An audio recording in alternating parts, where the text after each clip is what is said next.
2022. Could I have a roll call, please? There are 10 present, one presiding. Thank you. We have 10 present. One absent. And one absent, and let the record show that Commissioner Anderson is not here tonight. He's excused. Could we have the prayer and the pledge? Commissioner Sorich, please join us. Thank you, Madam Chairperson. Fellow Commissioners, Almighty God, we implore you, look upon us and guide us this night as we make decisions which shall greatly affect our community of Butte-Silver. Direct our thoughts, words, and deeds so that we please you and best serve our fellow citizens. Amen.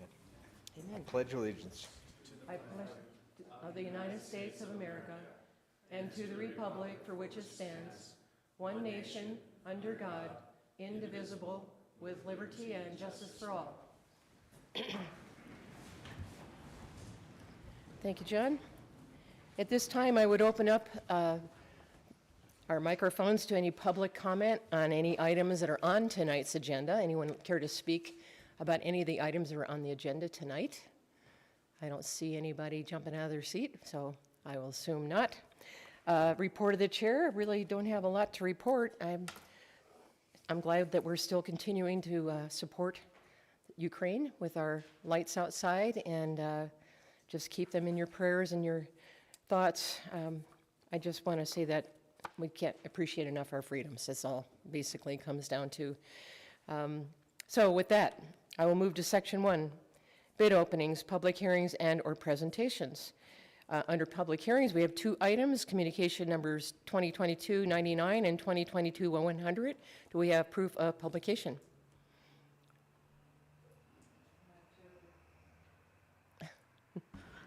Madam Chair, there is proof of publication for both public hearings, and both appear to be in order.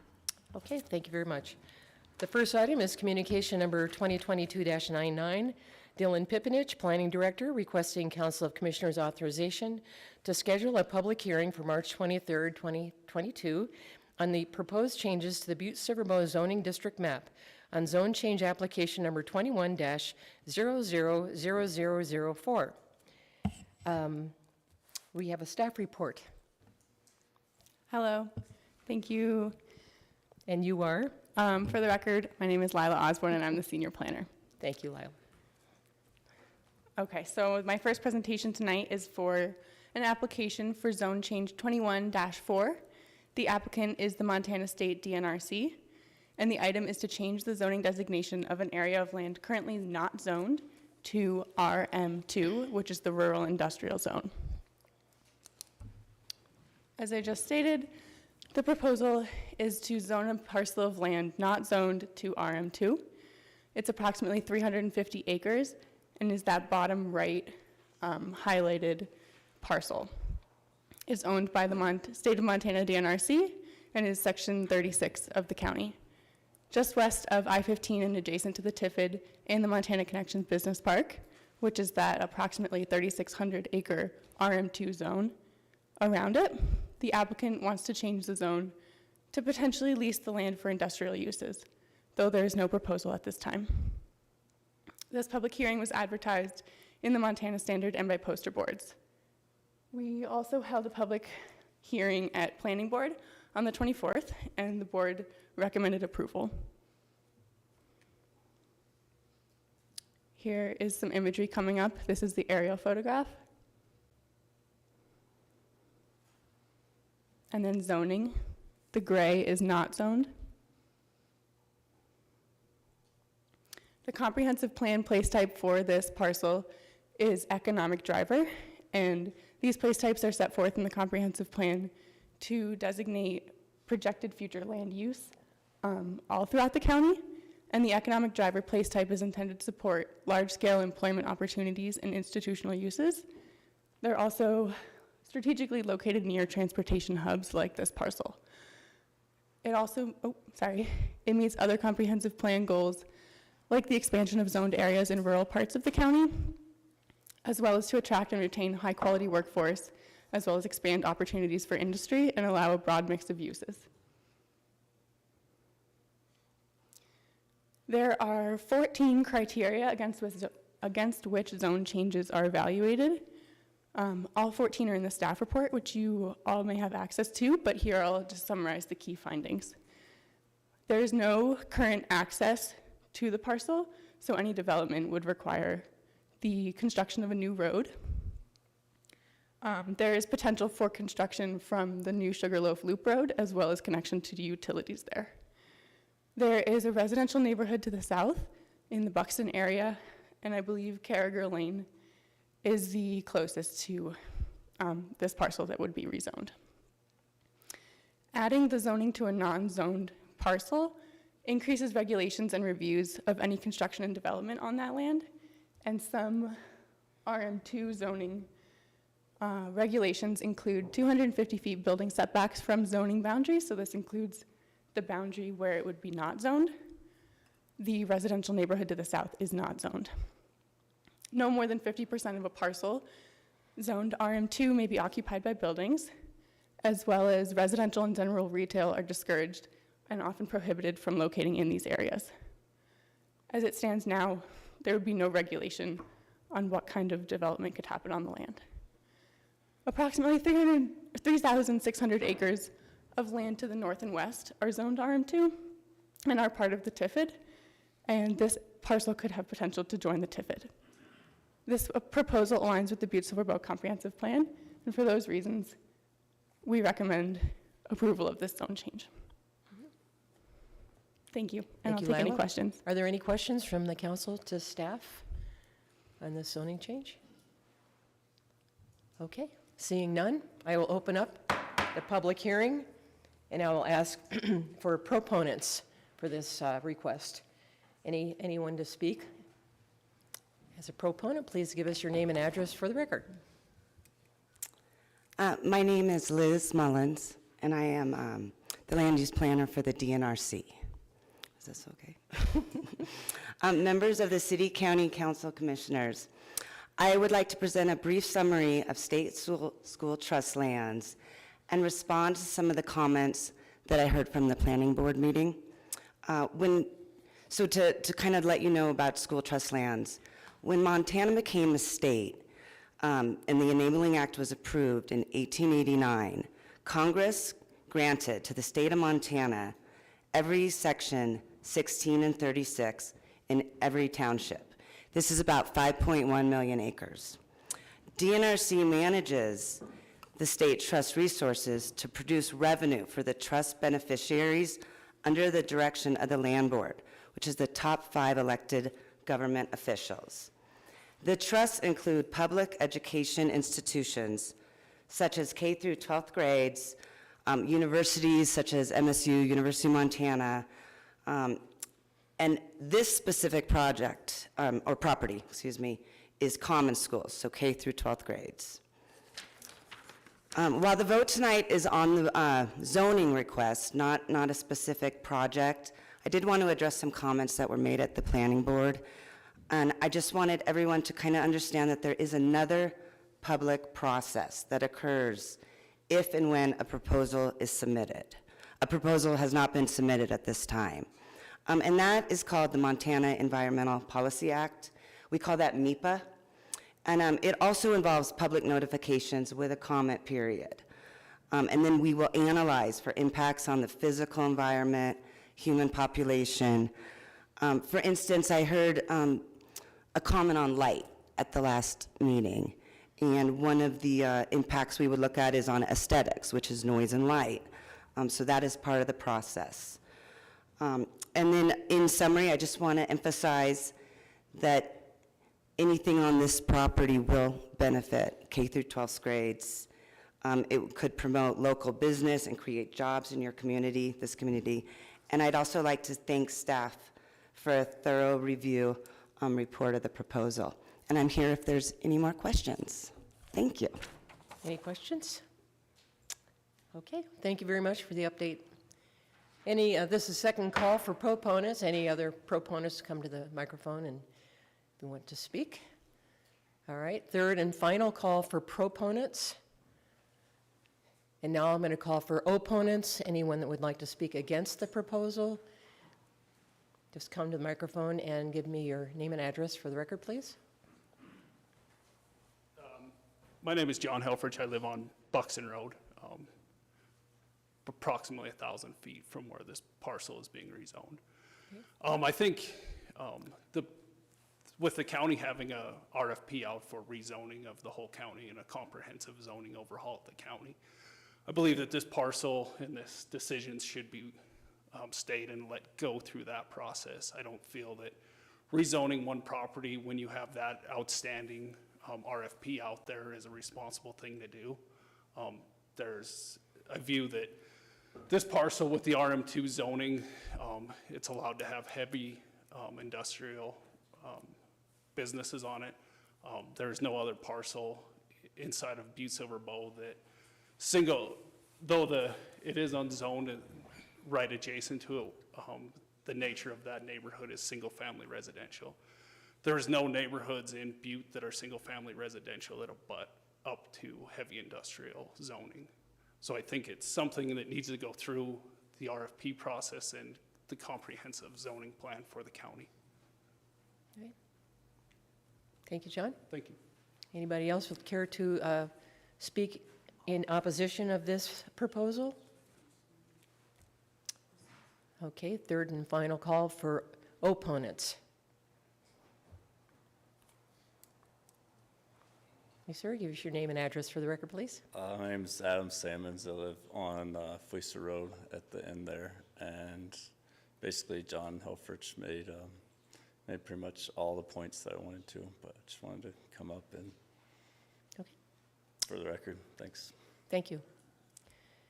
All right, final call. I don't see anybody else. All right, I will close this public hearing and we'll move on to the second one.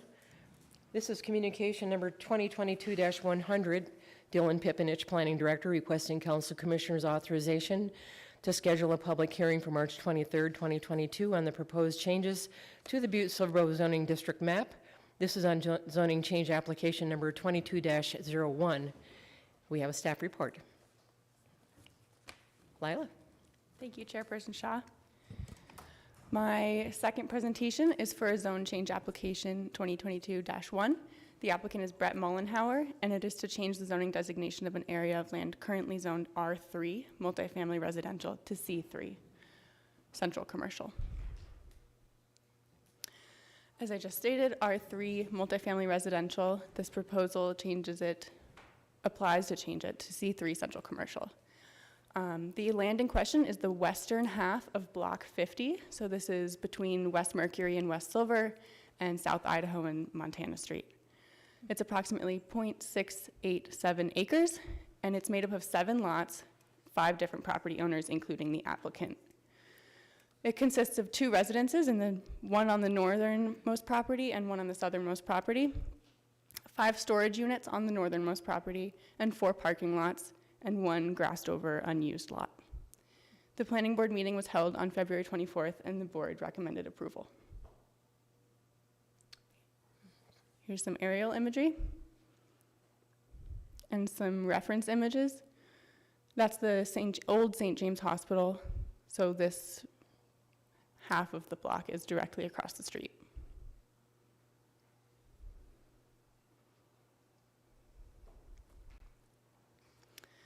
So the zoning is currently R3 and is surrounded on 3 sides by commercial zones, the C2 and the C3, which are community commercial and central commercial. In terms of the comprehensive plan, it's listed as the Uptown Edge place type, which is the transitional area immediately surrounding the Uptown core and is intended for a mix of both commercial-centric and interspersed multifamily residential. It also meets the comprehensive plan goal of infill development, which makes effective and efficient use of existing utilities and roads and services. Again, there are 14 zone change criteria, and these are the key findings from that review. There is existing public infrastructure and services in the area. Future development in a C3 zone would be required to make infrastructure improvements in the area. The current uses on this half block are commercial and residential, and the C3 zoning allows for multifamily residential as well as commercial uses. C3 zoning would improve the consistency of zoning in this area, as north, east, and west of the parcel are all zoned commercial. And the proposal aligns with the Butte-Silver Comprehensive Plan. I can take any questions. Any questions for Lila? Commissioner Thatcher? Thank you, Madam Chair. I actually have no questions. Lila, I just want to tell you, this is the first time I've chatted with you, or not really, but you did a really good job on your presentations. And I know it's nerve-wracking sometimes getting up here and talking in front of people, so I want to let you know you did a really good job. Thank you, Madam Chairperson. Anybody Thank you, else want Commissioner. questions? Commissioner Reardon. Sorry. Thank you, Madam Blah. Chair. Lost my brain. I just have a short question here and all that, you know, with this R3 going to a different deal, combining residential with a commercial aspect and all that. Are there going to be any restrictions on the commercial aspect of this neighborhood mixing with residential? Lila? So, thank you, Chairperson. Thank you, Commissioner. So the C3 zone itself in our current zoning ordinance allows for multifamily residential uses as well as regulated commercial uses specific to the C3 zone. So the residential uses existing on the parcel would not necessarily become non-conforming. Follow up, Commissioner Reardon. What are the regulated laws for commercial use? There is an extensive list that I can't think of off the top of my head, but I mean, are we, let's look, what's pretty popular right now going on is, could there be a pot shop sitting right in the middle of this as a commercial aspect? Could there be a Yes. garage, could there be a garage that does diesel work and all that stuff among the residential area? Lila. Commissioner, yes. Oh, and here's Dawn. Director Pippenich. Thank you, Commissioner Shaw, Commissioner Reardon. He's used to being on the hot seat, so. So the C. Sorry. Our C3 zoning district is basically the central business district. Its zone would be the same as all uptown uses. It's our heaviest use commercial zone. It allows bars outright. It basically would be zoned everything the same as Park Street and Montana Street, Main Street, that central business district. One thing to note with this proposal is that as zoning has kind of changed since it was adopted. This half a block was missed to be zoned commercially. It's between the other half of the block is zoned commercial, and then across the street is zoned commercial. And the majority of this lot is parking lots. And a lot of them are owned by the same owner that owns the old St. James building. So one benefit of this would be that it could maybe provide some future parking for something that might happen in that St. James building.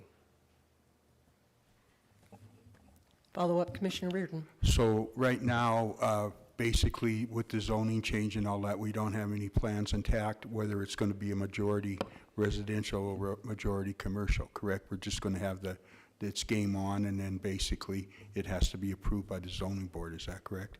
Director Pippenich. Commissioner Shaw, Commissioner Reardon, not necessarily. It would be zoned like the rest of uptown, basically, and if it was a listed permitted use, it would just be permitted outright. Proposals don't necessarily have to go to the Zoning Board of Adjustment unless they're asking to vary from some rule or regulation. So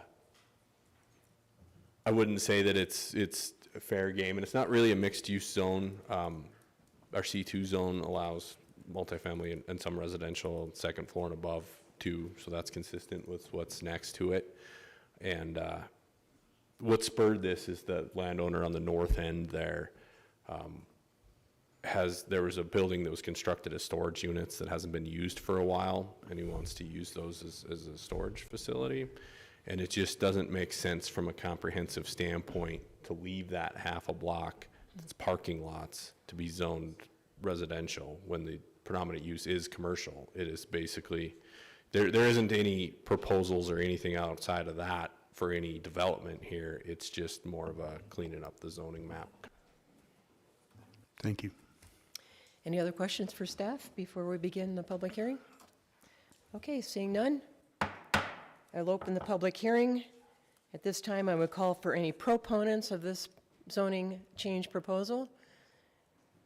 Any proponents? Second call for proponents.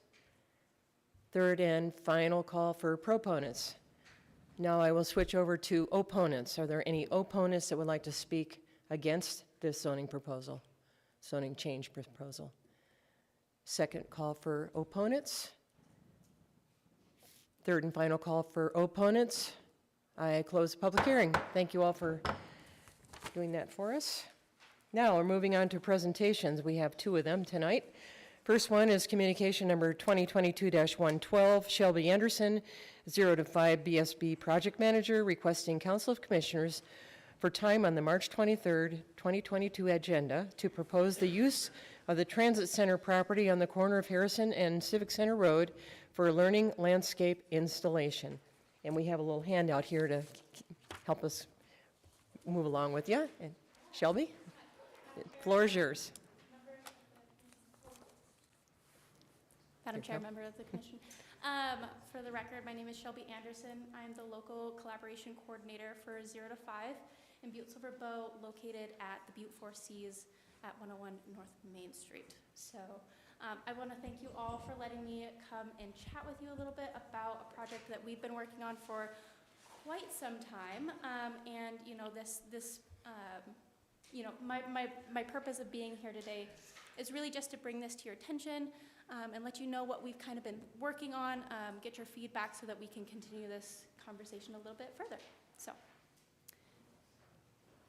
first off, I want to do a quick overview of what 0 to 5 really is, what our mission, vision, and goal is. So our mission is to connecting community resources and supports for children and families.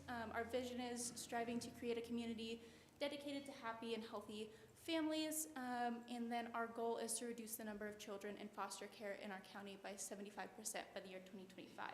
We do this by many different projects, but I'm here to talk about learning landscapes specifically.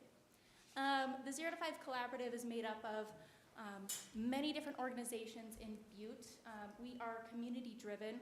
All of our decisions and projects that come forth are thought up not just by me, but by the community members. So just wanted to put that out there, that that's kind of what the collaborative consists of.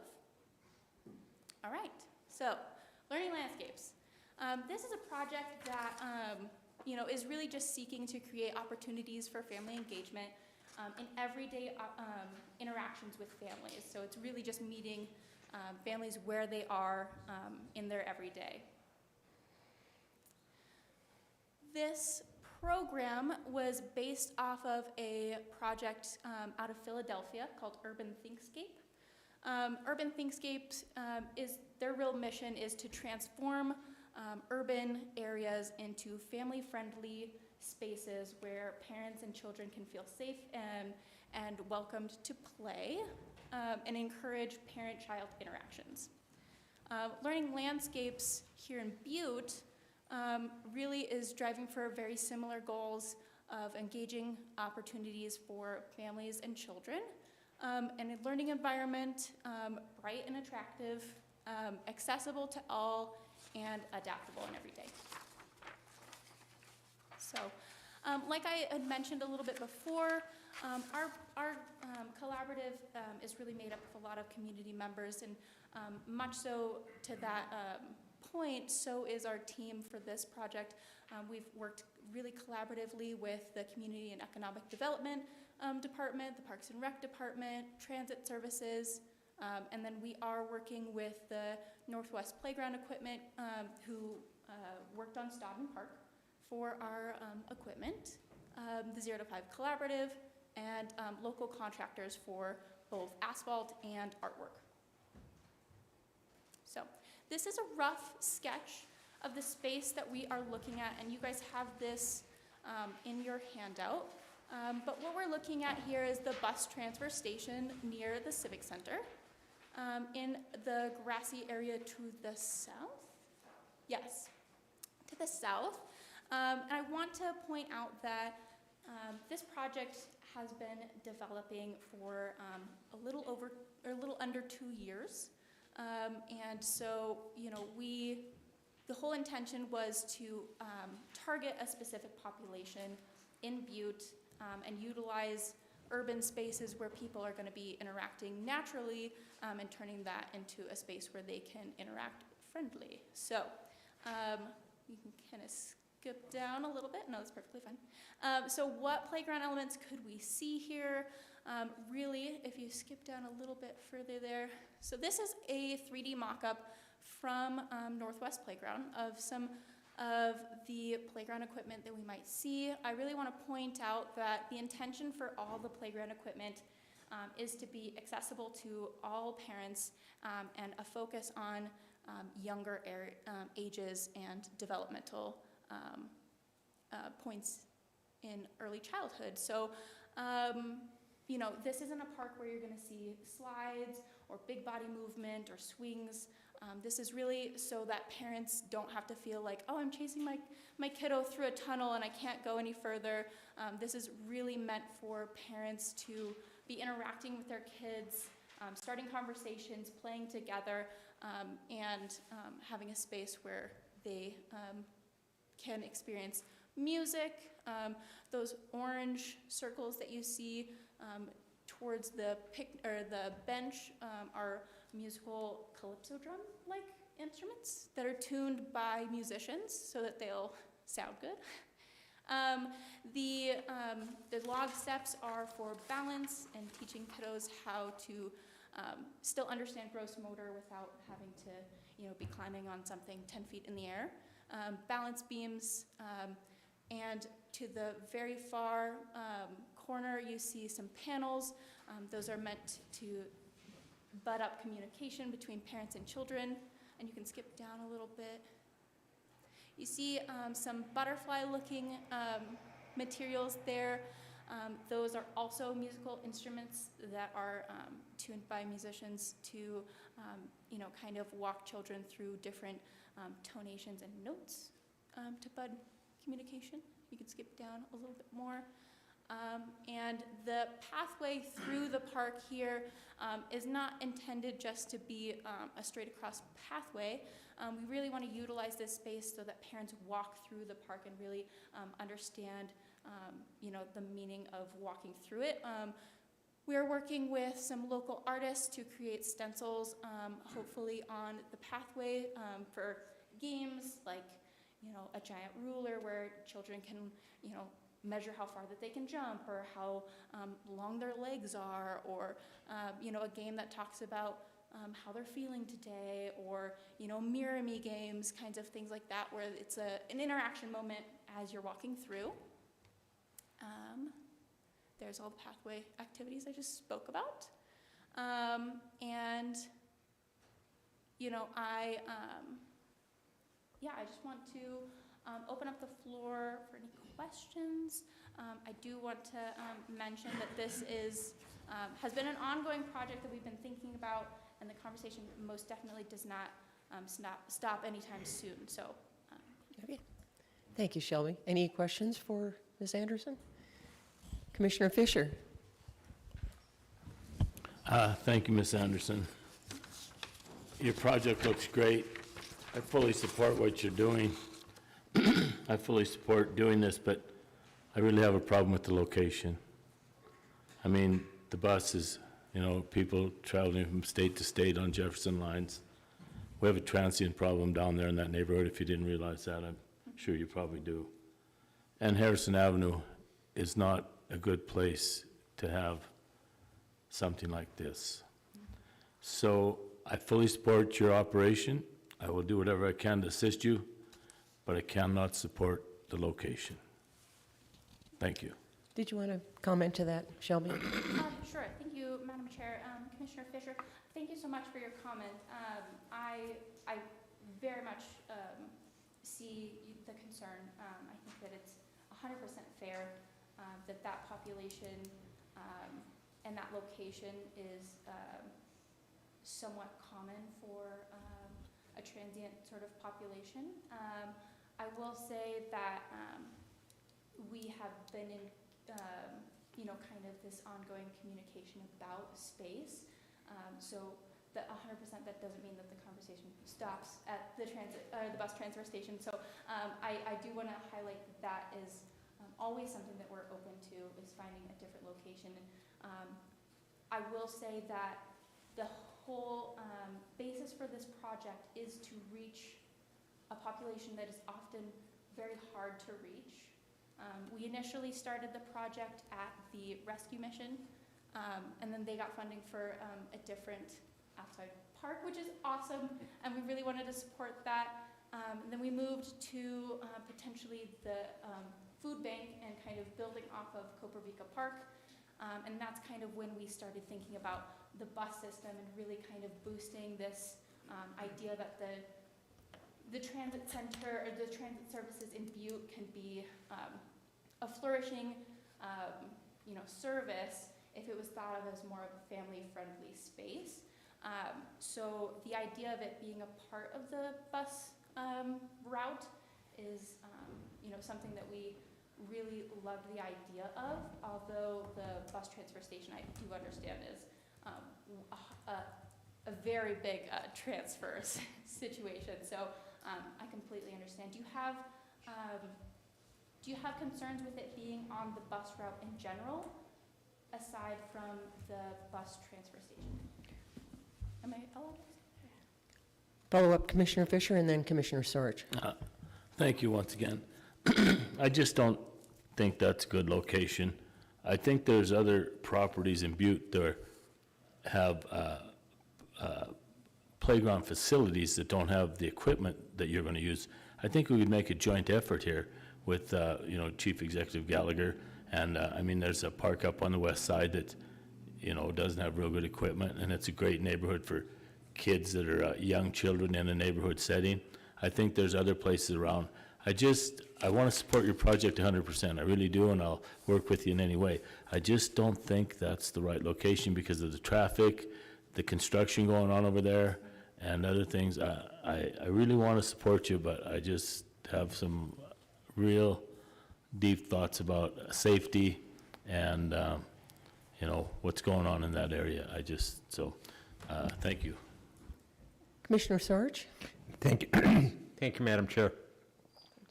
Not too often I say this, but I echo Commissioner Fisher's words. I believe that he's on the right track. I'm very concerned also about, there are some transient populations that come in, during a nice day during the summer months. You see them down there on the drinking beer on the benches down there. I'm concerned this area is just going to become an area where some of the people is going to drink beer and not really what it's intended for. So I think you got great intentions, and I think I'm very concerned, just not sure that this would be the best location and the best use for that area at this time. I hear you. All right. Commissioner Shea, and then Commissioner O'Neill, and then Commissioner Thatcher. Got Thank that you, straight? Madam Chair. Shelby, thank you for being here. I love this project. I think it's wonderful. I work outside of here in an organization that we really understand the importance of the development from 0 to 5. So I love what you do. I love the whole thing. I just have a question.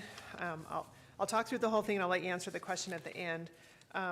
But the question is going to be, is it the intent to separate this type of play area from the other more traditional types of play to kind of push people into those closer play relationships and have a little bit more interaction? You can answer that question when I'm done. And depending on the answer of that, number one, I don't have a problem with it being located on the bus route, because I do believe that we have a pretty decent amount of parents and children that ride the bus together, if not just children. So, and the other thing is I don't like the location, but I love the project, and I think that every single one of us would be committed. And depending on kind of the answer to your question, the question that I just asked you, will help us understand and kind of brainstorm together where we can find a suitable place. I really love this project. Thanks. Good. Shelby, would you like to care to comment? Yes, Madam Chair and Commissioner Shea, thank you so much for that comment and question. I think you're 100% right on track. The intention is most definitely to encourage more interactions between parents and children. And, you know, when I'm also talking about this space, wherever it may be, is not intended for children to run to by themselves. We'd hope that a trusted adult would be with them and utilizing this space with them.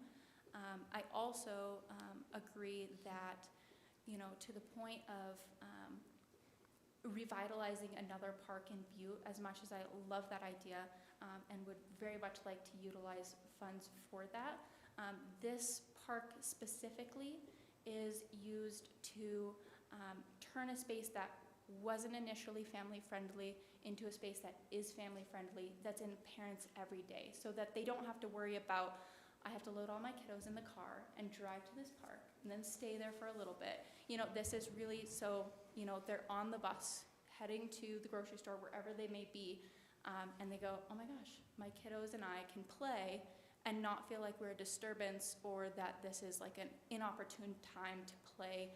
I think many working parents understand that we only get a finite amount of time in our free day to interact with our children before and after work.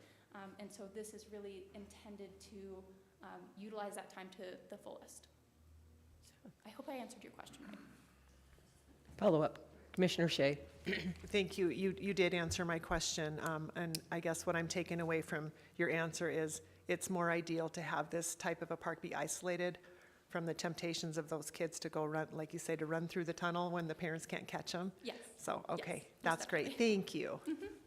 Commissioner O'Neill. Thank you, Madam Chair. Thank you. Great presentation. Definitely support the park. I think it's a great idea. Just note on Harrison, it'd be terrible from the run on Harrison. Not being rude or trying to crash the party either, but definitely feel there's a better spot for it. I already have that figured out. It's in District 7 at C Street Park. There's plenty of room there. It's just a beautiful spot. Come check it out. And there's ample room for parking and everything. So we have her figured out where she's going. So thank you for that. Thank you, Commissioner O'Neill. Commissioner Thatcher. Thank you, Madam Chair. Thank you for being here. I just had a quick comment. I feel like your project is great, too. I probably echo a lot of the sentiments everybody else has made today. One of the things that sticks out to me, though, is the being close, I guess, at least to the bus route, because I do think it's important that we have folks in Butte, Montana, and a demographic in Butte, Montana that unfortunately don't have the means to get to different parks around town or can't drive all the way down to Stoughton, and it's important that we have a public transportation method in place that if these children seek a park, they have the opportunity to do so. So I just want to say thank you for that. Okay. Commissioner Sorge. Well, I'm going to counter Commissioner O'Neill's request. I believe the racetrack park already has a bus stop right next to it that could be upgraded. Is there a rebuttal? No. Okay. Well, everyone, this is a presentation. There's no action taken, and this is a total opportunity for you and your team to come before us and tell us what this is about. I've actually learned quite a bit since you did give us an example of the idea that it is a destination and people might not be able to get to it other than bus. The only thing I would say is that I would be concerned about security, safety, and if there's some, I was looking at your plan, it's very nice, but it is really close to the terminal, but if there could be a buffer of some sort, you know, a wall, I mean, just something so that, you know, people aren't just staring at the kids or whatever, something, I don't know, whatever. Just that you don't want to feel uncomfortable if you're there. That's what I would make sure it was a comfortable, you know, nice atmosphere. So I would recommend maybe something like that added to it. Shrubs take too long. You'd have to come up with something else. But Yes. Anyway, is there anything else you'd like to add? Or I was going to ask Ms. Oh, excuse me. My vice chair wants my attention. No, thank you. Thank you, Madam Chair. Frederickson. Thank you, Ms. Anderson. I'm not, you know, I love the project and everything. I think it's great. I think that we should probably think about adding more learning landscape parks within our community. The one question I have, and maybe I'm a little bit ahead of myself here, but have you thought about like maintenance of the park? And I know that this is just a presentation and this isn't an actual lease agreement that we're going over, and I'm sure that'll be coming down the road hopefully, but you know, the Parks Department already has a pretty tight budget as far as maintenance goes with our current parks. So I was just wondering if you have any info on that, on how it would be maintained. Shelby? Yes, Madam Chair, Commissioner Frederickson, yes. So one, I will address that we fully intend to address a lease with you all. We're currently in the communications with the city and Parks and Rec to create a really, really concrete lease. That's one of the reasons why I'm here, is to hopefully address all issues far before we are at that point. So there's that. And then I also will say that as far as funding and upkeep of this park, we've definitely had that conversation, and it's very valid. 0 to 5 funding, I'll start out by saying, is a trust-based philanthropy out of Missoula. And so we are very flexible with our funding throughout the years. And we are on a relatively loose 5-year grant, and we are in year 3 of that grant, and we fully intend to budget out upkeep for the park to that point. But I will say, obviously, that is a very small amount of time for that grant specifically. However, once that grant concludes, Headwaters have made it very clear that there will still be funding. It just might look a little different. And on top of that, there being continuous funding, a big portion of 0 to 5's drive for all of our projects is to make sure that they're sustainable long after 0 to 5 funding is gone. And that's written into our project plan for all of our projects, is to make sure that we are continuously looking at sustainability and making sure that when we leave, it's not up to the Parks and Rec Department solely to take care of this. We have it in our plan to work with many different grants and community organizations to make sure that these things are upkept as, to the best that it can be, and don't fall off after the funding has changed. Yeah. Thank you. Commissioner Fortune? I just have a suggestion, and it kind of goes with Madam Chair, but I think you'd have a lot more support if you could show a fence around here to keep traffic out, especially on the Harrison Avenue side. I don't know if it's a chain link fence or something, but I mean, I think the location would be fine if it was secured. My kids are crazy, and they'd be in Harrison, so I'm sure everyone's are like that.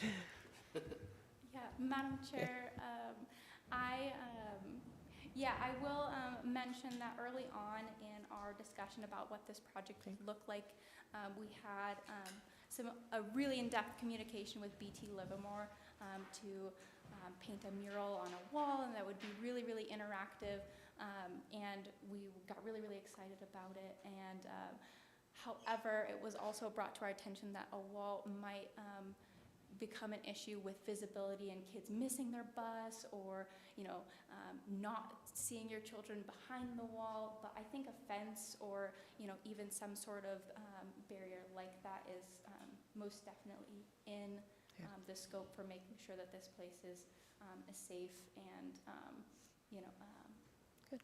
manageable space as it can be. Thank you. Commissioner Mankin? Thank you, Madam Chair. Thank you, Shelby. Great presentation.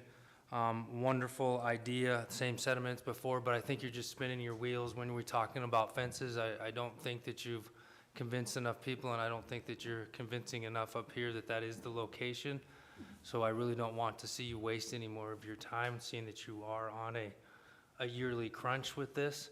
And it sounds from the majority of this that we might be looking for a different location in order for us to be working together and thinking about that park that's already in place, and together. I mean, Mr. Frederickson made a good point that we already have these parks out there, and there are Mr. O'Neill and across around. I just don't want to see you waste any more time to make this project go, because I think it's exciting, and I think a lot of it, especially having a 3-year-old and a 9-month-old. We go to a lot of parks right now with that 3-year-old, and I continue, and but that would be a huge concern. I know Mr. Fortune has brought that up, but I don't think a fence is going to alleviate just the location of it, but it's great. Can't wait to support it, as Mr. Fisher has stated, so thank you. Okay. Thanks again. It's pretty exciting. Thank you guys so much. You bet. Okay, now we have our second presentation is communication number 2022-114. J.P. Gallagher, Chief Executive, requesting Council of Commissioners for time on the March 23rd, 2022 agenda for Montana Facility Finance Authority to do an informational presentation regarding the CPACE Commercial Property Assessed Capital Enhancement Program. There's a mouthful. And Chief Executive Gallagher. Madam Chair, I'd like to introduce Seth Lutter from the Montana Facilities Finance Authority. He was going to explain what the CPACE district is.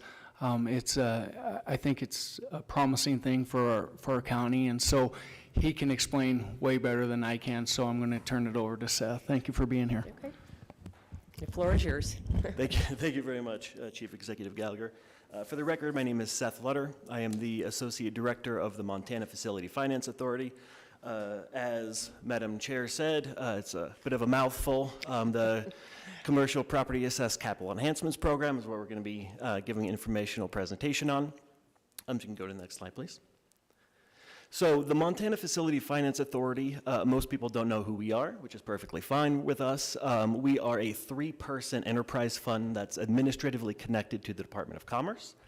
And what we've done for the past 40 years is we finance hospitals, healthcare facilities, nonprofits throughout all of Montana. And during that time, in the past 40 years, we financed about $4 billion for Montana healthcare. Through tax-exempt bonds, small interest loans, and grants to reduce capital planning processes. During our grant process, we unveiled a new grant about 4 years ago that was for energy efficiency upgrades assessments on healthcare facilities.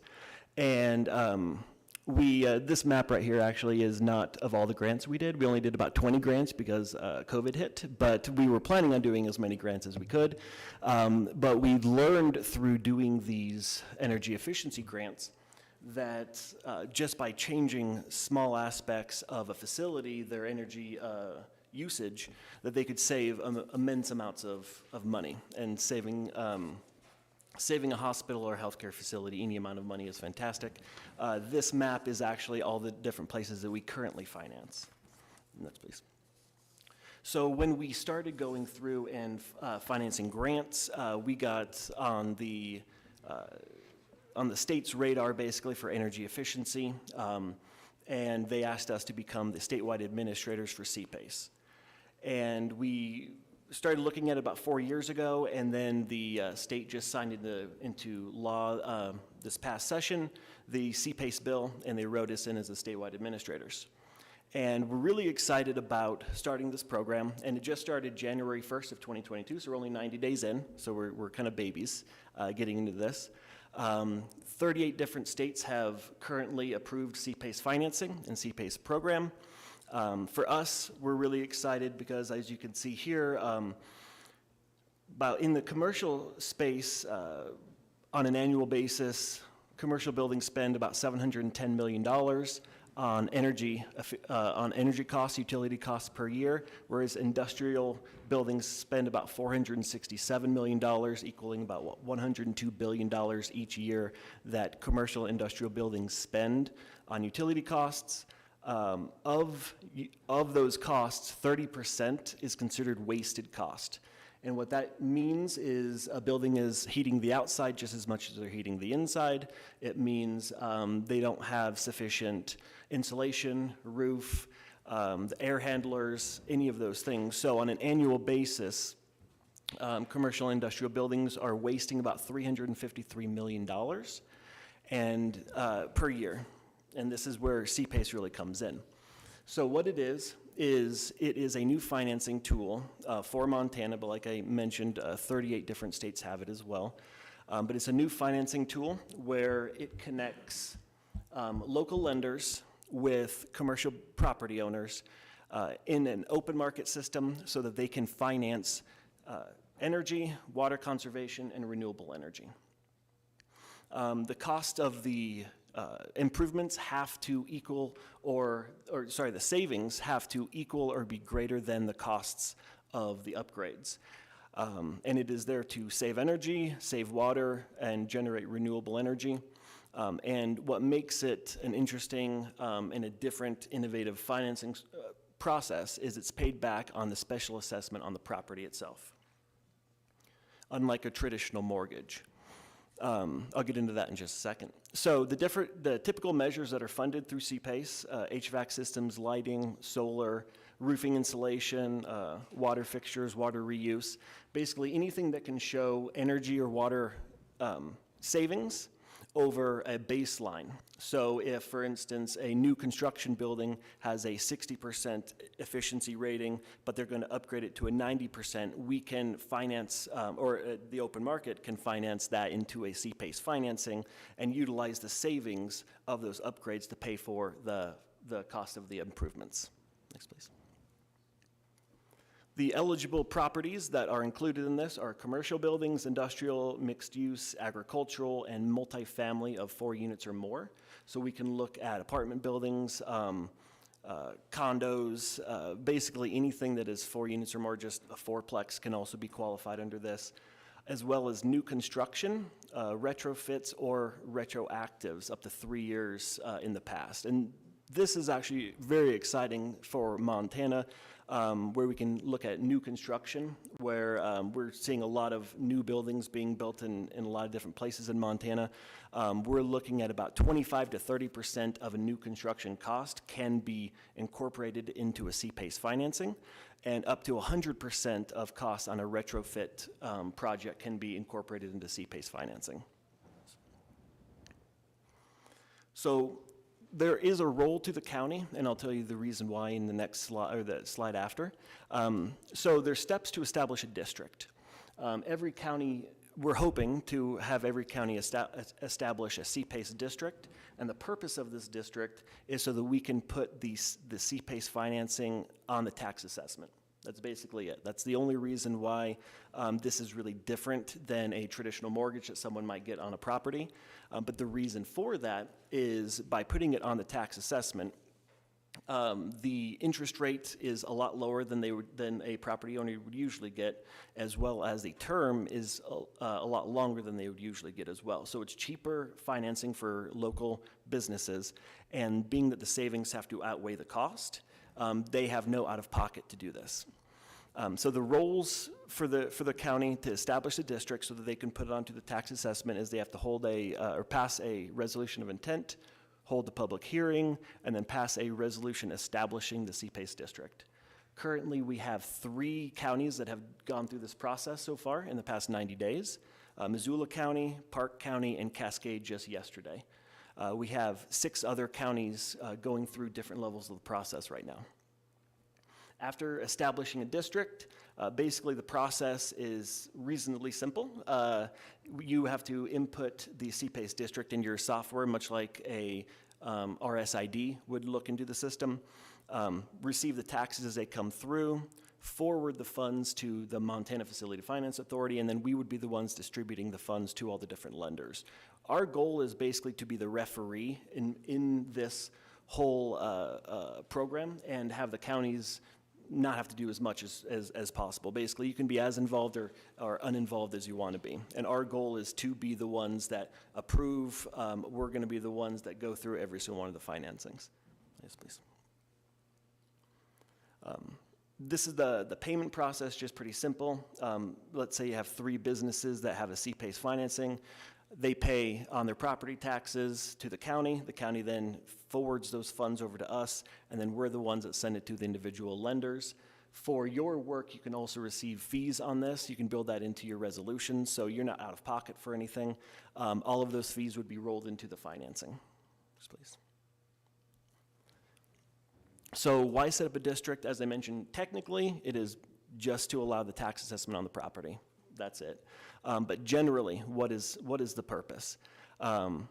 First off, the CPACE participation is 100% voluntary. Unlike when we look at regular SIDs, we think, okay, if one is being created in the county, whoever's within that district then pays on it. That's not how CPACE works.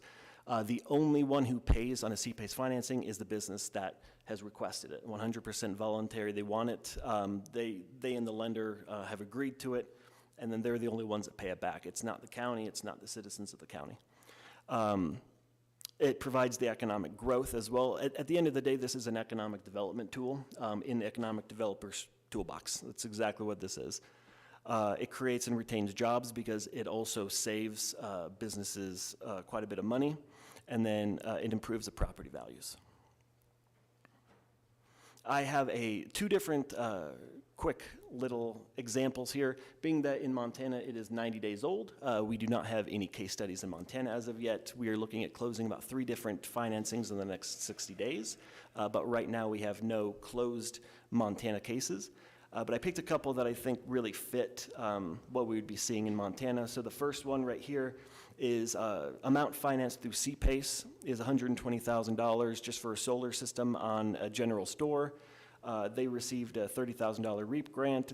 They got another grant for $38,000 through their electric company, and the payback on the solar system was 10 years, where a solar system might be 25 to 30 years. Basically, after this 10-year payback period, the rest of the 20 years that the system is running is just generating funds for this general store. Thanks.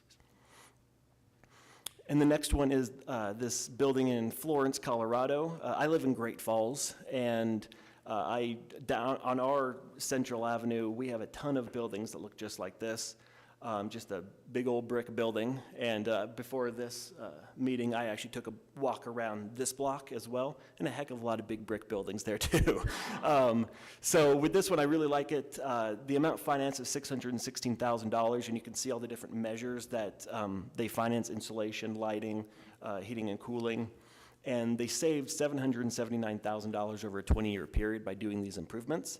But also they built the building value. It improved by $619,000. So it's not just the month-to-month savings that they're receiving from the energy or water upgrades. It's also the building value improves. Next, please.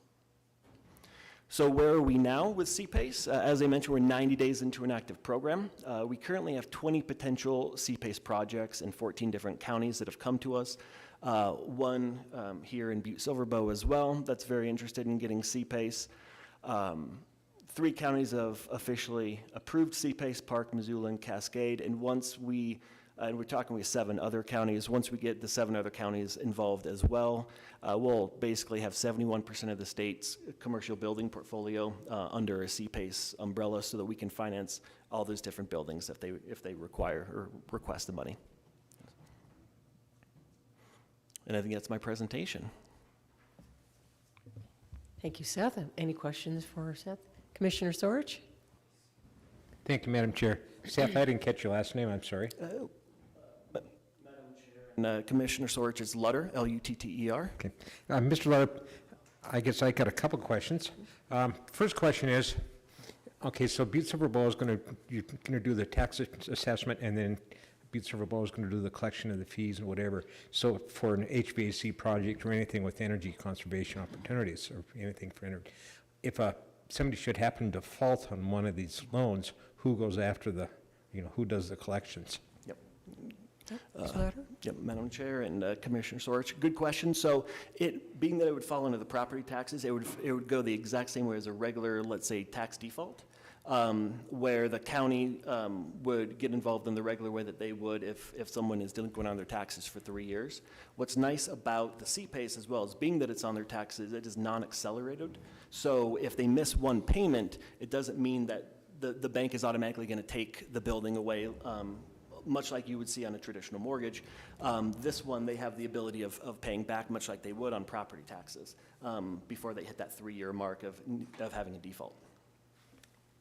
One more Follow-up, Commissioner Sorge? One more question. Okay, and I've got one more question that's kind of a little bit different. You're saying that the cost of savings is what covers the amount of loan. So how are you determining the cost of savings on new construction? Mr. Lutter? Madam Chair and Commissioner Sorge, great question as well. So I can get into a lot of the details, but I'll try not to. So what we do is for every single one of the properties that is looking at doing a CPACE financing, they have to receive an energy assessment on the property, and that's usually done by a contractor.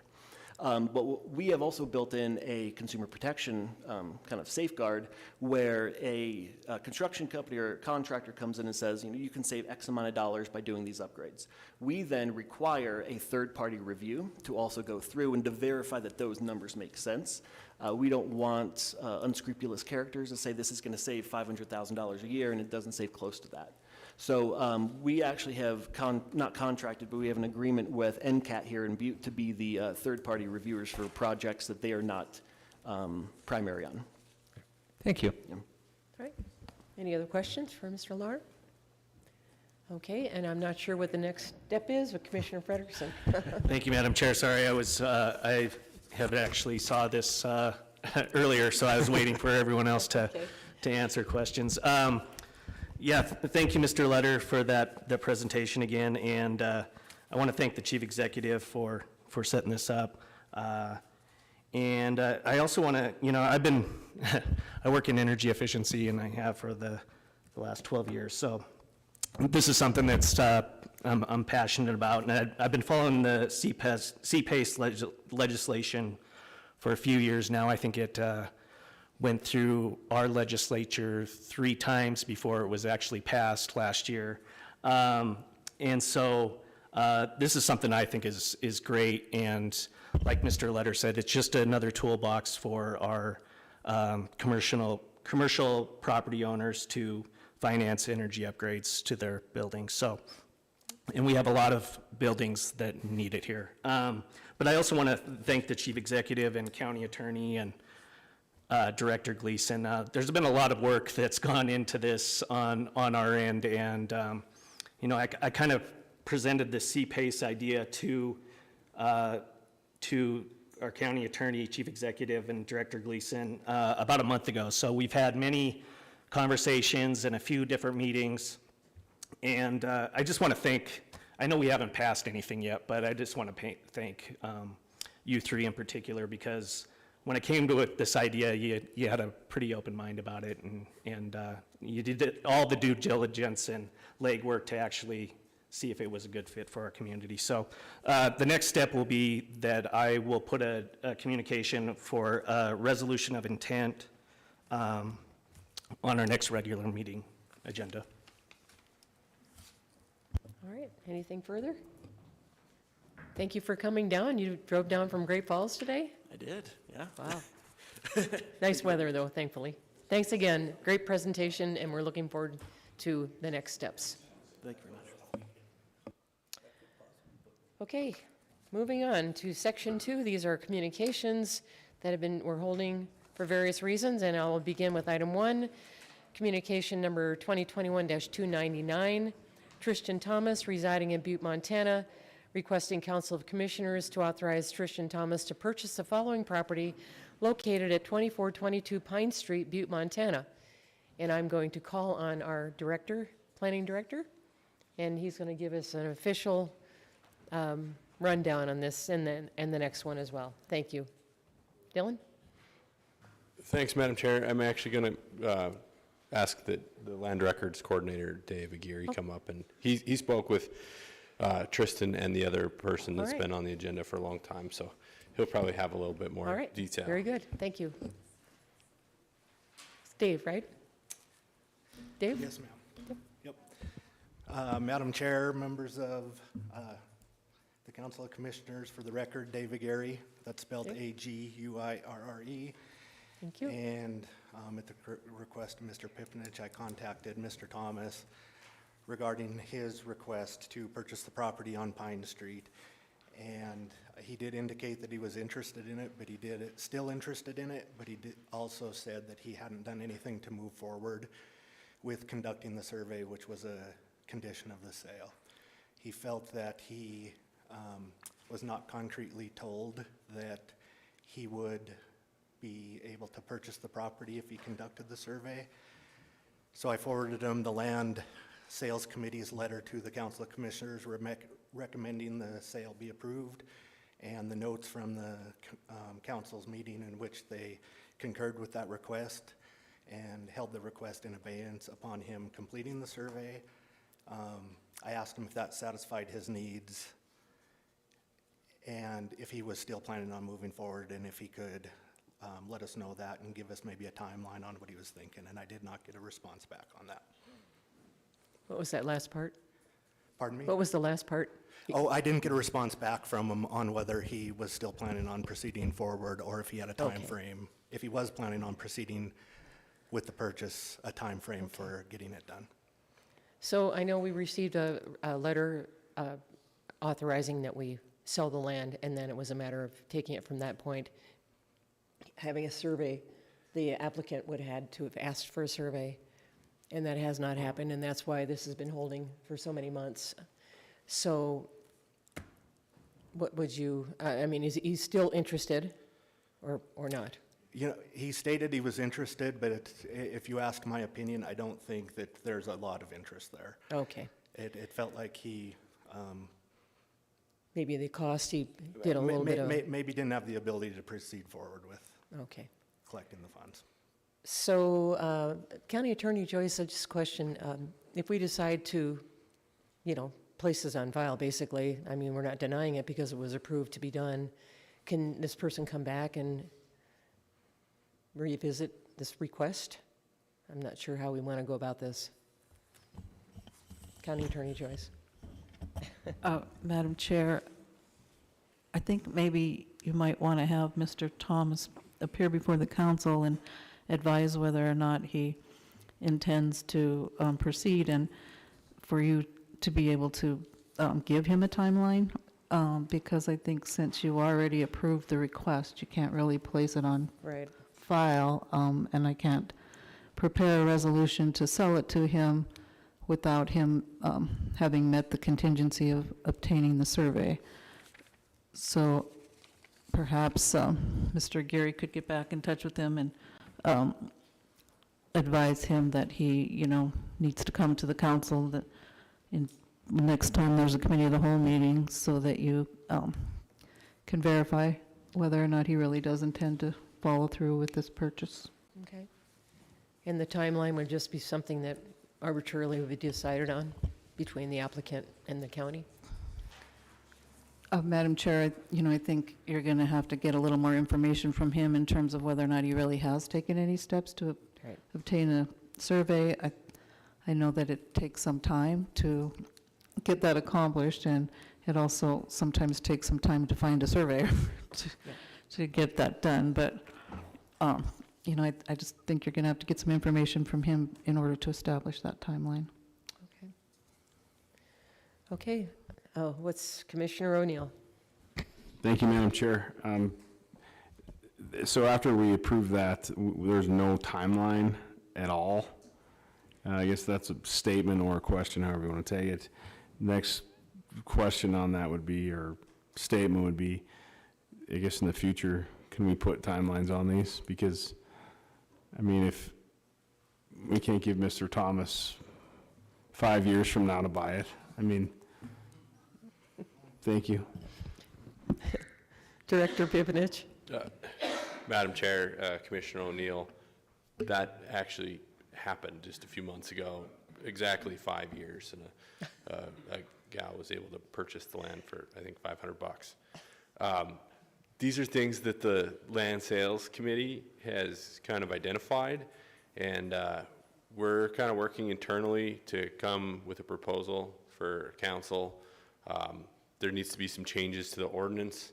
Right now, it references both city and county statutes and state law, and we kind of need to pick one.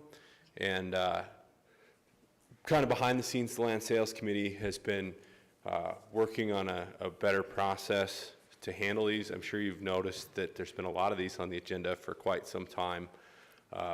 There's some efficiency issues there that we're working and trying to resolve as far as proposals and things like that.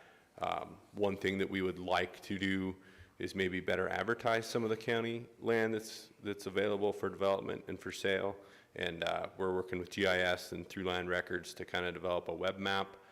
But we're going to detail a process and come back in front of you folks and kind of show what we're thinking. So as requests come to land sales, they're a lot more efficient. So yeah, stay tuned, I guess. It's something we've identified and we hope to fix. Commissioner Mankins. Thank you, Madam Chair. And I just wanted to, it seems like that everybody's done their due diligence, and Mr. Gary has overly done his due diligence trying to contact this person, but should we be going about this a different way? Because it seems like one more phone call by Mr. Gary, or from Mr. Gary to this person, and he doesn't answer. I mean, shouldn't it be like a certified letter or something to put a timeline on this, that he has to appear before us in 2 weeks, or is that something that we've done? But it seems like we need to stop wasting some of our people's time and efforts on certain things and moving forward. I mean, Mr. Gary has done a lot of work, it seems like, on this, and it seems like it's just becoming monotonous that he has to spend his time calling and calling and calling the same person, trying to track down to get an answer. Thank you. County Attorney Joyce, can you care to comment on that? Really? Madam Chair, Your Commissioner legal Mankins, counsel. you know, I guess I would maybe just recommend that we make one more call to him, and if he doesn't reply, that perhaps a new communication could be submitted by Mr. Gary or somebody from the land records asking the council to reconsider the action of approving that, and when that's on the agenda, we could have Mr. Thomas, again, have an opportunity to show up to speak regarding the request to reverse the previously taken action by the council. Commissioner Frederickson. Thank you, Madam Chair. I think I'm maybe a little bit confused, because if I remember right, I'm guessing confused on what action we've actually taken, because as far as I can remember, this has been held since July of 2021. So I don't, what action have we taken? Because we've been waiting on the land sales, and we've waited, and we've got their recommendation. So I don't know what action we've taken. Sorry, I'm repeating myself. County Attorney Joyce. Madam Shaw, Commissioner Frederickson, you approved the request for him to purchase the property by concurring with the request from the Land Sales Committee, but their recommendation was that he be able to purchase the property contingent on him getting the survey. And the next step typically is for a resolution to be passed that actually authorizes, the chief executive to sign the deed to sell it to him. And we've been holding it because I didn't want to, a reminder that the resolution is the next step that still needs to be done, but we couldn't do that without the survey, and so for all these months, we've been waiting for him to get the survey, and it hasn't happened. Okay. Follow up, Commissioner All right. Frederickson. Thank you, County Attorney. I guess, but couldn't we make a motion to deny the request based off not having a survey done? And I know that we don't have a time frame, but I guess I don't understand why we couldn't make that motion. And then if Mr. Thomas wants to come back, he can start the process over. County Attorney Joyce. Commissioner Sharp and Commissioner Frederickson, because you already approved it, so you already took action on this communication. Okay. Thank you. So I believe that maybe what we can do is Mr. Gary can go back, make another attempt, and then if we have to, we could possibly, I don't know, note and place this one on file, even though we've approved it, and then anticipate a new communication Is that how we're thinking about it, County Attorney Joyce?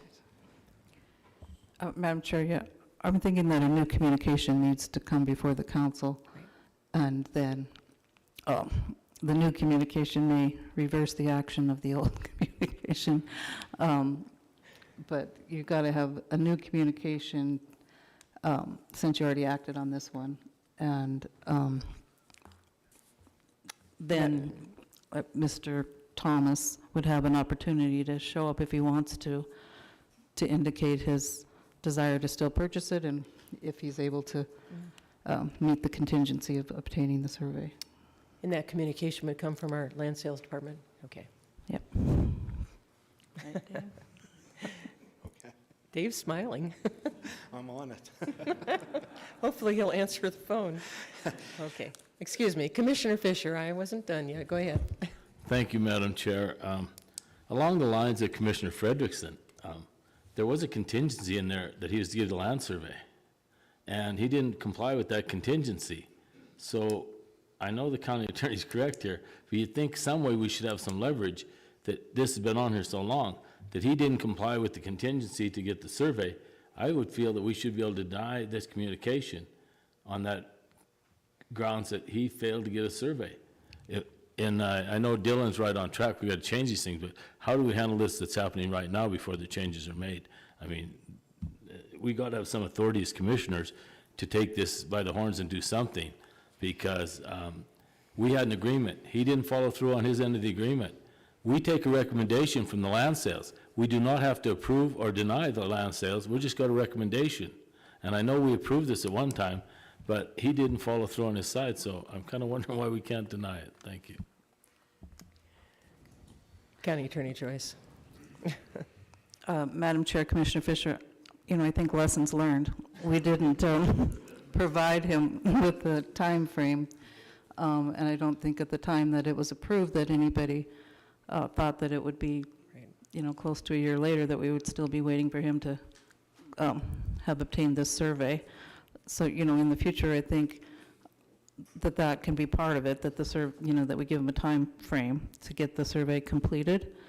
But, his request to purchase the property was approved contingent on a survey, and we didn't tell him when it had to be done. So I just think the safest way to proceed is to have a new communication and allow him to come in and tell us whether or not he's going to follow through with that contingency or not. Madam Chair, I would like to add that Certainly. we found that a lot of members of the public are saying that surveyors are approximately 9 months to a year out. Wow. That being said, I do not believe that Mr. Thomas has contacted one. So that's not an excuse in this point, but if we do put a time frame or a clawback or something on that, we should probably keep that in mind. Commissioner O'Neill? Thank you, Madam Chair. Just, what was the price he was buying the property for? Do we remember that? I don't remember. Thank you. Madam Chair, Mr. O'Neill, not trying to lie to you, but I believe it was $25,000, somewhere around in there. It's a 6,000 square foot full-size lot in an R1 zone. His proposal was to build a garage on it. The reason for the survey was to combine it. He owns the house next door. So to be in compliance with zoning, he would have to add it to his parcel. This actually spurred one of the discussions in Land Sales Committee of something that we need to fix, is that we, when we're looking at these proposals, we want to make sure that it's not something that's going to become a community enrichment problem. We may make $20,000 on the sale, but that'll go away pretty fast if there's a lot of community enrichment action on them. This instance, a garage without a primary dwelling typically creates storage problems and things like that. They become storage lots. So that's kind of the way that the Land Sales Committee's been going on asking more detailed information on these. We've had a couple recently that there are multiple people asking for the same lot, and we got to try to figure out a way to decide who gets what kind of thing and ask first. So these are the things that are spurring the questions from land sales, and we're going to come with a proposal. Follow up, Commissioner O'Neill? Thank you, Madam Chair. Last question, I promise. So it's just a boundary adjustment though. So it's not like correct me if I'm wrong, I flunked surveying school, but if it's just a boundary adjustment from his property, it's not that, when we talk survey here, it's not like this is a really in-depth situation either. So with that being, yeah, that's another story. I'm done. Director Pippenich. Madam Chair, Commissioner O'Neill. Yeah, it's an aggregation. It's very similar. It's not like through subdivision or anything like that. These surveys typically $2,000, somewhere around in that range. My impression from when I spoke with him last July, when he got the letter that said a survey was required, is he was not really trusting. He kind of thought that he would do the survey and we wouldn't sell him the land, and we have not been able to convince him that that's the other way around. Commissioner O'Neill, that was your last question. I promise I was crossing my fingers. Thank you, Madam Chair. So I guess if I'm Thomas now I'm going out in the weeds even more, okay? So shouldn't he be able to buy it and then the condition is to do that? Because if he could buy the lot all he wants, and then what he does with it, if he wants to build a garage on it, then he'd have to do a boundary adjustment. Why do we care about the survey? Sell him the land, get the money, tax him on it. If he goes to build on it, then he has to do the adjustment. I'm about ready to call a point of order, but at least I don't know that it's on the same plane here, but that's fine. Go ahead. That totally is on the same. Mr. Pippenich. I'm just teasing. Madam Chair, Commissioner O'Neill, the reason was because the Land Sales Committee, and specifically the Community Enrichment Department, wanted to make sure that this property wasn't going to become a community enrichment issue. Combining it with that lot would not allow, if he builds a garage on it, to ever be sold without the dwelling. So they wanted the lots combined because his proposal was a garage without a primary dwelling. Again, it was to try to make sure that we weren't going to have a community enrichment problem in the neighborhood. So that's why I guess. Well, if there's no other if there are no other questions, why don't we Commissioner O'Neill. That's okay. No, at this point, I think we have a plan. We'll have another call from Dave Aguirre, and then a letter. If we have to, we'll do another communication through the Land Sales Department. And that, if it gets to that point, I think we'll still hold this in abeyance. The other option is to put it in the suspense file, but if it takes really a long time to get a surveyor, I mean, at least if he hired one and got on their list or something, we'd have something to go by, and then we would put it in a suspense file. But if we can just hold it for another 2 weeks and see what we can come up with that, does that sound like a fair deal? Oh, that's okay. Commissioner O'Neill, you go for it. Thank you, Madam Chair. I want to make a statement here that before any of these land sales come across our desks to approve, because we're rubber stamping these with not knowing this. It's not your fault. I know that you're working on the system. We're working on how to do that, but unfair to us not knowing half this, how it truly works, and could be our fault being what we are, whatever.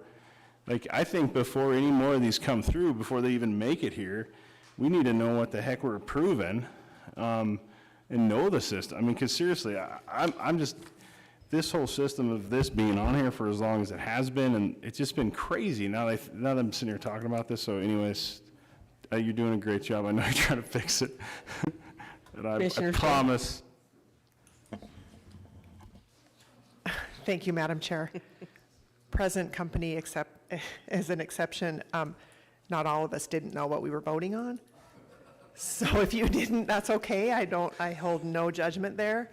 But I would agree that anything else coming forward, like County Attorney Joyce said, we need to put some guardrails around it so we have a deadline. I think it's perfectly reasonable to give Mr. Thomas another deadline, a hard deadline, and say, please, we need an answer, because we need to move forward.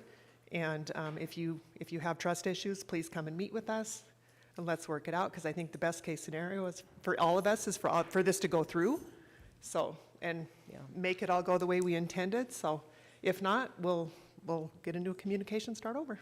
Thank you guys for all your work. Commissioner Callahan. Thank you, Madam Chair.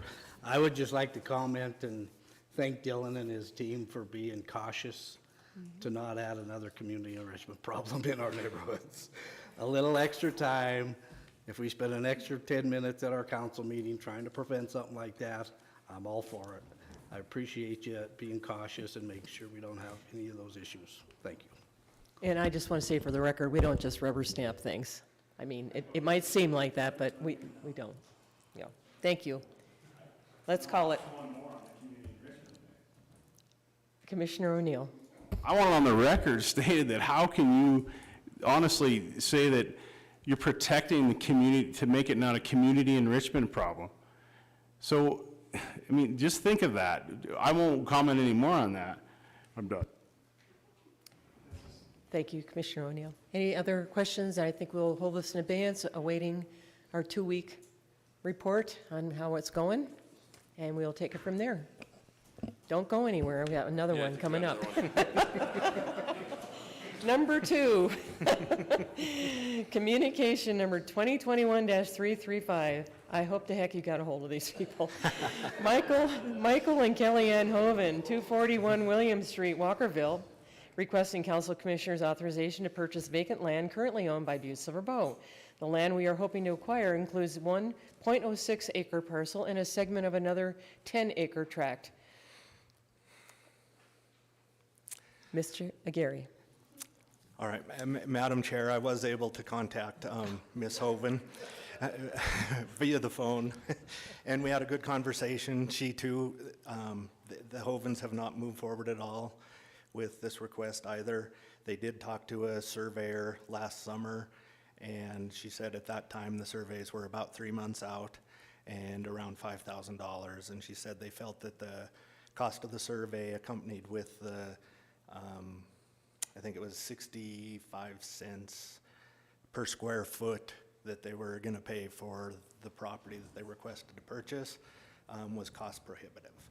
She did say that they were interested in moving forward with maybe continuing to try to purchase some property, but what she was proposing was maybe surveying a smaller portion out than what they had requested, what had been reviewed by the Land Sales Committee and approved by the council. I informed her that I believed that that would be a separate process than what is in front of the council right now, and that she would have to, I thought she would have to start the process over again, but it would be in front of you guys tonight. I let her know. Thank you, Dave. Commissioner Sorge? Thank you, Madam Chair. After hearing that, I'm going to make a motion we put communication number 2021-335 on file. We have a motion and a second to just place it on file or note, I guess, which would be the better way to do that, Eileen? Does it matter? Deny it? I don't know. She's shaking her head. I just want to do it properly, so. I'll amend my motion to deny and place on file. You've already approved it. County Attorney Joyce. Madam Chair, perhaps we could have Ms. Hoven write a new communication to the council indicating that she wants to withdraw this request, and if she wants to start with a new one, because I don't know how you can deny a communication that you have already approved.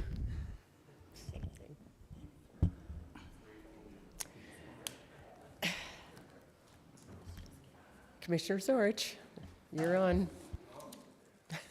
Okay, I'll amend my motion that we contact Ann Hoven of 241 William Street and request that she sends a communication stating what her intentions are with the property. As of what she wants to do, and to be read at the next council meeting. So, excuse me, not to interrupt your motion, but To substitute it for something else, and Eileen, I Well, we can see that we can't, okay, so we can't deny it and place it on file because we've already, approved it, yeah. so we can hold it. Thank you. So we- I let's think that'd just be hold better. It's not going to hurt anything to hold it. Yeah. Excuse me, go ahead. There's a motion, and is there a second? Okay. I believe that we don't even need a motion to hold it in advance, so we'll just hold it in advance. We don't need anything from the planning department. We'll just, I don't believe you asked for this. Oh, my goodness. I'm really looking forward to these revised, I withdraw my second. amended, pardon me? I withdraw the second. Okay, we have a motion and a second, but we don't really need it for holding it in advance, excuse me. But thank you, Commissioner Sorge, for that, and Commissioner Fisher. We will continue to hold 2021-335 hold it in advance, and I guess somehow we need to contact her. Okay, I guess you do have to do something, then. Okay, thank you. All righty, anything else? Thanks for your input and all your work, we do appreciate it. Okay, nothing's changed on those two. Number 3, communication number 2022-02. Melissa Odell, 21 Holly Lane, Butte, Montana, requesting Council of Commissioners authorization to purchase a small lot that BSB currently owns. The land owned by Butte-Silver is located at 322 West Gold, parcel number 441800, where I would like to build a small garage. We did get a letter from Dave Aguirre to, it was agreed at land sales to agree with this and to approve it. So Commissioner Frederickson, I think we can cross-reference this one. All right, thank you, Madam Chair. I move to cross-reference communication number 2022-02 with communication 2022-121 and place on file. We have a motion and a second to cross-reference 2022-02 with 2022-121 and place it on file. Anything on the question? Would everyone please vote? Would anyone care to change their vote? Mr. Callahan, have you vote? Eric? Okay. Would the clerk please record the vote? 11 yeas, 0 nay. Motion passes. Item 4, communication number 2022-91, Jenny Chambers, Waste Management Remediation Division Administrator, requesting Council of Commissioners concurrence to have a presentation on March 16th, 2022 on the Blacktail Creek remediation pre-design investigation phase of the project. We did have that last week. Commissioner Frederickson. Thank you, Madam Chair. I move to place communication number 2022-91 in place on file. We have a motion and a second. Would everyone please, or is anything on the question? Everyone please vote. Would anyone care to change their vote? Would the clerk please record the vote? 11 yeas, 0 nay. Motion passes. Item 5, communication number 2022-94, Carrie Coe, Historic Clark Chateau Program Director, requesting Council of Commissioners authorization to schedule a public hearing for March 16th, 2022, concerning amending the fiscal year 21-22 budget to allow for increased expenditures of unanticipated revenue in the Archives Clark Chateau budget. Commissioner Frederickson, we did have that public hearing. Thank you, Madam Chair. I move to place communication number 2022-94 on file. We have a motion and a second to place communication 2022-94 on file. Anything on the question? Would everyone please vote? Oop, that's an interesting screen. Oh, thank you. Okay. Anyone care to change their vote? Would the clerk please record the vote? 11 yeas, 0 nay. Motion passes. Item 6, communication number 2022-99, Dylan Pippenich, Planning Director, requesting Council of Commissioners authorization to schedule a public hearing for March 23rd, 2022 on the proposed changes to the Butte-Silver zoning district map on zoning change application number 21-4. We did have that this evening. Commissioner Frederickson. Thank you, Madam Chair. I move to place communication 2022-99 on file. We have a motion and a second to place communication 2022-99 on file. Any questions on that one? Can everyone please vote? Would the clerk please record the vote? 11 yea, 0 nay. Motion passes. Item 7, communication number 2022-100, Dylan Pippenich, Planning Director, requesting Council of Commissioners authorization to schedule a public hearing for March 23rd, 2022 on the proposed changes to the Butte-Silver zoning district map on zone change application number 22-1. We had that public hearing just this evening. Commissioner Frederickson. Thank you, Madam Chair. I move to place communication 2022-100 and place on file. We have a motion and a second to place communication 2022-100 on file. Would everyone please vote? And would anyone care to change their vote? The clerk please record the vote. 11 yea, 0 nay. Motion passes. Number 8, communication number 2022-112, Shelby Anderson, 0 to 5 BSB Project Manager, requesting Council of Commissioners for time on the March 23rd, 2022 agenda to propose the use of the Transit Center property on the corner of Harrison Avenue and Civic Center Road for a learning landscape installation. We had that presentation this evening. Commissioner Frederickson. Thank you, Madam Chair. I move to place communication 2022-112 on file. We have a motion and a second to place communication 2022-112 on file. Is there anything on the question? Would everyone please vote? And would anyone care to change their vote? At this time, I'd ask for a count. 10 yea, 1 nay. Motion passes. Item 9, communication number 2022-113, Lori Baker Patrick, Butte-Silver Treasurer, requesting Council of Commissioners for time on the April 6, 2022 agenda for the purpose of amending the fiscal year 21-22 budget to allow for increased expenditures of unanticipated revenue from the Montana Motor Vehicle Division. We will hold that in abeyance until that time. I guess she needs to amend the fiscal budget. Item 10, communication number 22-114, J.P. Gallagher, Chief Executive, requesting Council of Commissioners for time on the March 23rd, 2022 agenda for Montana Facility Finance Authority to do an informational presentation regarding the CPACE Commercial Property Assessed Capital Enhancement Program. We had that this evening. So Commissioner Frederickson. Thank you, Madam Chair. I move to place communication 2022-114 on file. There's a motion to place communication 2022-114 on file. Anything, the question? Would everyone please vote? Anyone care to change their vote? Would the clerk please record the vote? 11 yea, 0 nay. Motion passes. 11, communication number 2022-119, Mike Boyza, Carpenters Union Hall, requesting Council of Commissioners authorization to relocate a boundary for the Carpenters Hall located at 156 West Granite.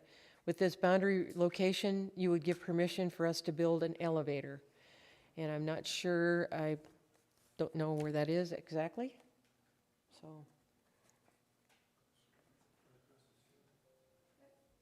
who am I supposed to? Oh, yeah, I know, but I'm not sure what happens next, I guess. So we'll hold that in abeyance. I haven't heard anything from Mike on this, so we'll just continue to hold it in abeyance. I can't think of anything else that this council would be doing at the moment, so we'll hold that in abeyance. Okay. And he wants authorization to relocate it. County Attorney Joyce, do you have any suggestions of who would be authorizing that location to do a boundary? Would that be Dylan Pippenich? I think I snuck this one in on me. I didn't do my homework. Director Pippenich. Madam Chair, so what's going on here is the Carpenters Union Hall is looking to put an elevator on the outside of the building. Okay. Their building takes up their entire lot.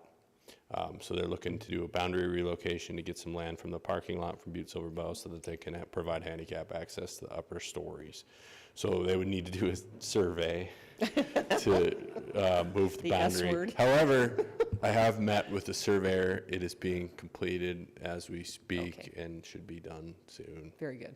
So we will await something from the Land Sales Department. Yeah, so the survey will determine the square footage so we can get a price, and then obviously you would need to sell the land to them, Okay. so So we'll await some kind of a letter of recommendation. sounds good. Okay, thank you very much. Aren't you glad you came tonight? Okay, we will hold that in abeyance, waiting the land sales recommendation. Off we go to number 12, communication number 2022-120. Mike Clegg, Deputy County Attorney, requesting Council of Commissioners authorization to schedule a public hearing for April 6, 2022, for the purpose of obtaining comment on amending the fiscal year 22-23 budget in order to receive grant funds from the BJA in the amount of $566,110 for the Veterans Treatment Court and the BSB DUI Court to improve its operation. We will await that public hearing on the 6th, so we'll hold that in abeyance. Okay, item 13 is communication number 2022-122. Mark Neary, Public Works Director, requesting Council of Commissioners authorization to schedule a bid opening for April 13th, 2022 for the Rocker Water and Sewer Lift Station and connection to Butte-Silver Bow's Wastewater Treatment Plant Project. And we will hold that in abeyance, awaiting that bid opening.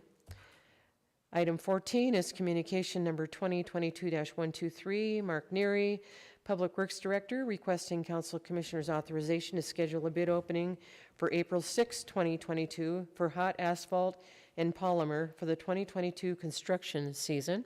We will hold that until that bid opening on the 6th. Item 15 is Mark Neary, Public Works Director, requesting Council Commissioners authorization to schedule a public hearing on April 6, 2022 for sole source of smart sensor traffic control for traffic lights throughout Butte.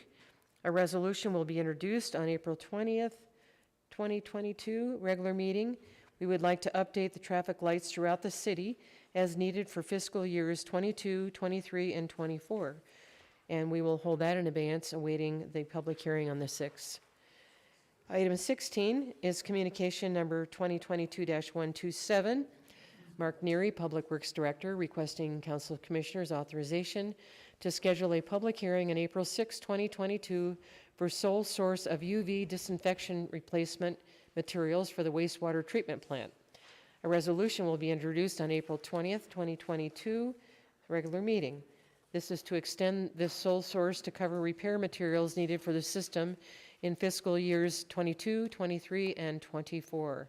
We will also hold that one in abeyance for a public hearing on April 6th. Okay, at this time, I would call for any public comment on any public matter not on the agenda.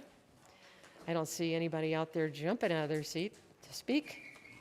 So at this time, I would ask if there's anything else to come before us. Hope everybody enjoyed St. Patty's Day. Oh, and by the way, no meeting next week. So if you come here, you're on your own.